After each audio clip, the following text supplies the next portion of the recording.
আজকে আমি আপনাদের সঙ্গে শেয়ার করব আলু দিয়ে ঝটপট একটা স্ন্যাক্সের রেসিপি। হঠাৎ করে অতিথি এসে গেলে আপনারা নতুনভাবে এই স্ন্যাক্সটা দিতে পারেন। তাই চলুন দেরি না করে দেখে নেওয়া যাক আমার আজকের ভিডিওটি। আলুর এই স্ন্যাক্সটা বানানোর জন্য আমি একটা আলু নিয়ে নিয়েছি মিডিয়াম সাইজের। এটাকে আমি ছুলে নেব। প্রথমে আলুটাকে আমি এখন ছাড়িয়ে নিয়েছি। এখানে আপনারা একটা আলুর জায়গায় দুটো আলু তিনটে আলুও করতে পারেন, যে যার মতো খুশি মতো। এখানে আলুটাকে আমি দুটো ভাগ করে কেটে নিয়েছি। আর এবারে এইভাবে চিপস যেমন করা হয় সেভাবে আমি এভাবে করে নেব একটা কাটারের সাহায্যে। এইভাবে আলুটাকে বের করে নেব। কতটা পাতলা হচ্ছে দেখুন। আলুগুলোকে কেটে আমি জলে দিয়ে দিয়েছি, তাহলে আলুর যে কষটা থাকে সেটা বেরিয়ে যাবে। এবারে আলুগুলোকে ঠিক এভাবে ভালোভাবে ধুয়ে নিয়ে পরিষ্কার করে তারপর একটা থালার মধ্যে কটন কাপড় রেখেছি, তার মধ্যে আলুগুলো এভাবে নিয়ে নিচ্ছি। এভাবে একটু জলটা হালকাভাবে পুছে নেব কাপড়ের উপরে। এভাবে সব আলুগুলোই আমি নিয়ে নিচ্ছি। এবারে আলুগুলো মোটামুটি ভালোভাবে পুছে নিয়েছি, যতটুকু পেরেছি হালকা মতো পুছে নিয়েছি। এবারে নিয়ে নেব এটা তৈরি করার জন্য একটা স্টিক নিয়ে নেব এরকম লম্বা। এবারে একটা আলুর পিস নিয়ে নিচ্ছি, তারপর এভাবে যেমনভাবে পাস্তা হয় সেভাবে মুড়ে নিচ্ছি। দেখুন ঠিক এভাবে। আর একটা স্টিকের উপরে ঠিক এভাবে আমি এভাবে স্টিকে ফুটো করে ভরে নিচ্ছি। একদম লাস্টে নিয়ে যাব। আর একটা নিয়ে নিচ্ছি আমি আলু। আর এটাকেও আমি কিন্তু ঠিক এরকমভাবে লম্বা করে নিচ্ছি। দেখুন কিভাবে দেখলে আপনারা বুঝতে পারবেন। এটা লম্বা করে ভরেছি এইরকম, আর এটা এভাবে ঠিক ভরবো এই সাইজের।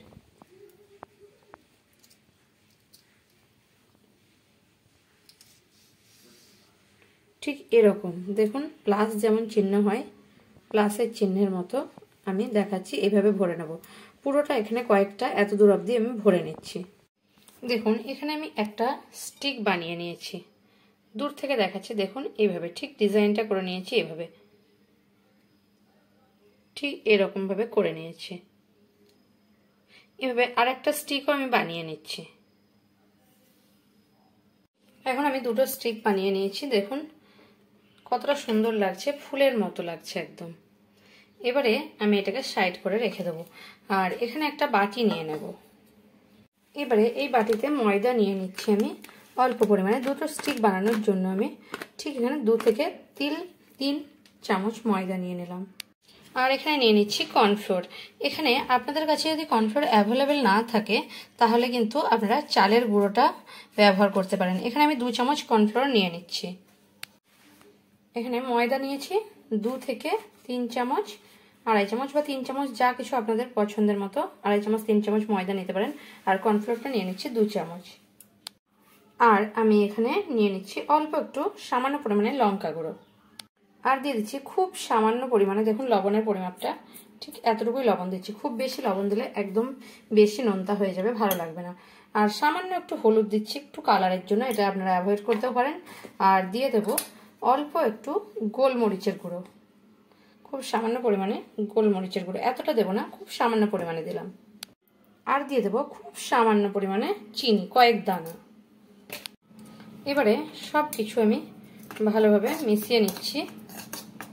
আর এখানে অল্প একটু জল দিচ্ছি, খুব একবারে জল দেব না, একটা ব্যাটার তৈরি করে নেব। এইভাবে অল্প অল্প জল দিয়ে একটা ব্যাটার তৈরি করব। খুব পাতলাও না ব্যাটারটা, আবার খুব মোটাও হবে না। ব্যাটারটা আমার তৈরি হয়ে গেছে, খুব মোটাও না খুব পাতলাও না। দেখুন চামচের পিছন দিকে দেখলে বুঝতে পারবেন লেগে যাচ্ছে। ঠিক এটাভাবে বুঝতে হবে ব্যাটারটা আমার ঠিকঠাক রেডি হয়েছে। এবারে সাইড করে রেখে দিচ্ছি। এখানে একটা লোহার কড়া বসিয়ে নিয়েছি। আপনারা যে কোনো কড়া বসিয়ে নিতে পারেন। আমার লোহার কড়াতে ভাজতে ভালো লাগে যে কোনো ভাজা জিনিস, তাই আমি লোহার কড়া বসিয়ে নিয়েছি। আর অল্প একটু দেখতে পাচ্ছেন কতটা পরিমাণে সাদা তেল আমি গরম করতে দিয়ে দিয়েছি। এবারে এই যে ব্যাটার, এই যে স্টিকটা, এটা আমি এখন ব্যাটারের মধ্যে এইভাবে ভালোভাবে আমি এর মধ্যে ভালোভাবে নিয়ে নিচ্ছি, ভালোভাবে ডুবিয়ে নিচ্ছি ব্যাটারের মধ্যে। এভাবে চামচের সাহায্যেও দিতে পারেন। এভাবে উল্টে পাল্টে ভালোভাবে এর মধ্যে মিশিয়ে নিতে হবে ব্যাটারটাকে। এভাবে একটা হাতে ধরে আপনারা এইভাবে চামচের সাহায্যে পুরোটা ব্যাটারটা ভালোভাবে এর সঙ্গে মাখিয়ে নেবেন।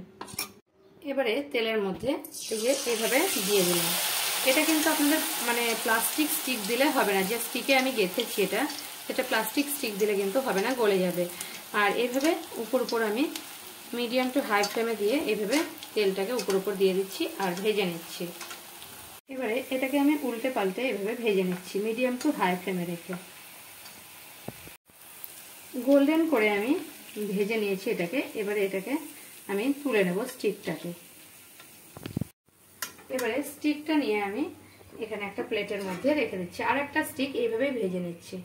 আমার ভিডিও যদি আপনাদের ভালো লেগে থাকে তাহলে আমার চ্যানেলকে সাবস্ক্রাইব করার অনুরোধ রইল, আর কমেন্ট করে জানাবেন রেসিপিটা আপনাদের কেমন লাগলো। যদি ভালো লেগে থাকে তাহলে একটা লাইক করতে ভুলবেন না, আর প্রচুর শেয়ার করবেন।